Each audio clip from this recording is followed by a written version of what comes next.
Hi, Matthew from the iPhone Guru here. Today we're going to be talking about setting up a home remote monitoring system that you can use to view your home from anywhere using your iPhone or iPad, a few spare webcams, and a few minutes of your time.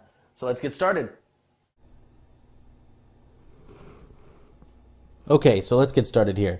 So the first thing we want to do is download iCam Source, which is a server application that you can download from iCam's website. iCam Source is available for Mac or PC. So I'm going to launch iCam Source here. And I'm doing this tutorial on a Mac, but this will work just as well on a PC. Let's go to Preferences here. Up at the top, we can name our camera. You can name it anything you want. I'm just naming this iCam Source, and you can change that to reflect different rooms in your house, etc. Down at the bottom, we've got the audio recording and video recording. You can choose which devices it records from. If you have more than one camera attached, you can choose which camera it's picking from. And then over to the side, you can continue to add more cameras. So you can have one machine serving up a bunch of different cameras if you'd like.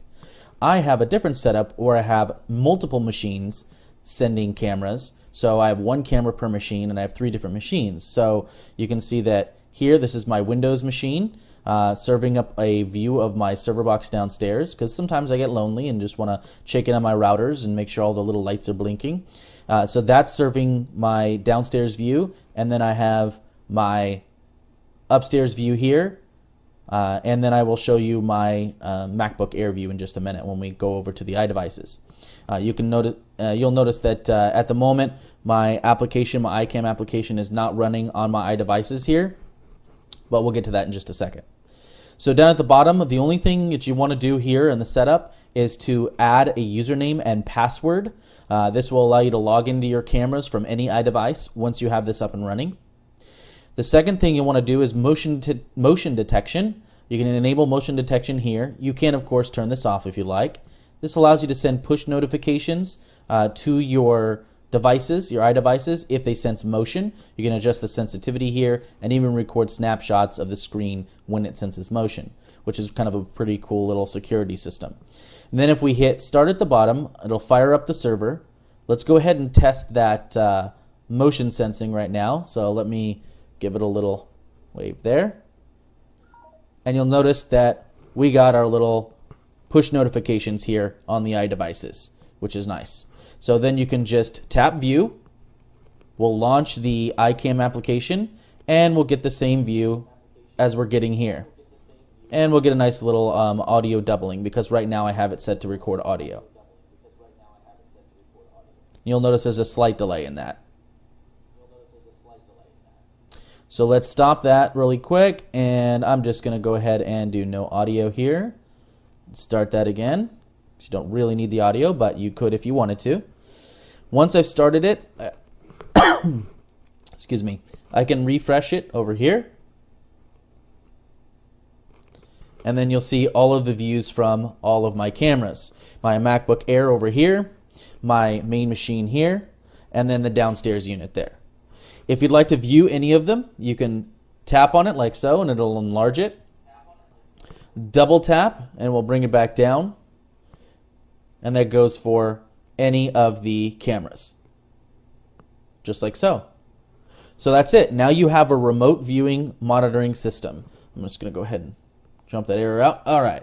So let's go over here, back to the machine. There's one last setup step that you should check. The server will work just fine on your Wi-Fi, but of course you want to view it remotely. So the last thing you need to do is make sure that the server is accessible to your iDevices from elsewhere.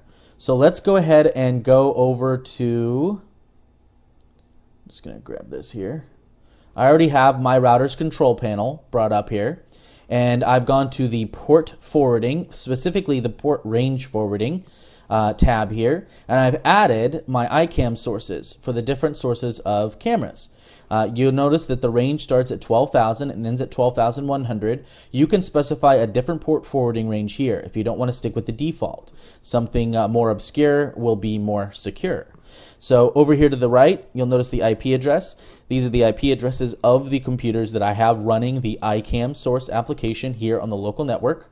You'll want to port range forward 12,000 to 12,100 to the first, 12,200 to 12,300 in the second, and so on and so forth down the range. However many cameras you want, make sure that you go ahead and route a port forward to that particular machine.